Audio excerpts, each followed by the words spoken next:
In today's video, I'm going to teach you how to make a pie chart in Excel. To get started, open Microsoft Excel and then open the workbook that contains the data you want to turn into a chart. Before creating the chart, make sure your information is organized clearly. For a pie chart, Excel works best when your data is set up in two columns. One column for the category names and one column for the corresponding values. For example, you might have categories like apples, oranges, bananas, and grapes with sales numbers listed beside each one. Keeping your data clean and properly labeled helps Excel build the chart correctly. Once your data is ready, select it by clicking and dragging across both columns. Be sure to include the column headers as well, since those labels help Excel understand what the chart is showing. Selecting the right range is important because the pie chart will be based entirely on the data you highlight. Next, go to the Insert tab on the Excel ribbon at the top of the screen.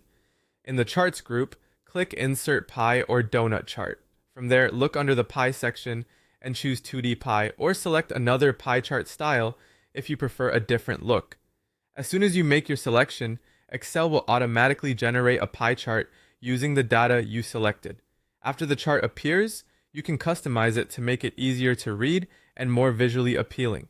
Use the Chart Design and Format tabs to adjust the chart title, apply a different chart style, change the colors, add a legend, or resize and move the chart to a better location in your worksheet.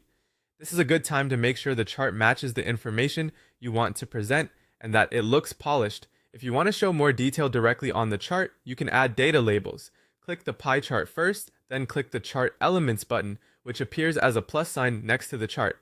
Check data labels to turn them on. If you want more control over how they appear, click the arrow next to data labels and choose the style you want, such as percentage, value, or category name.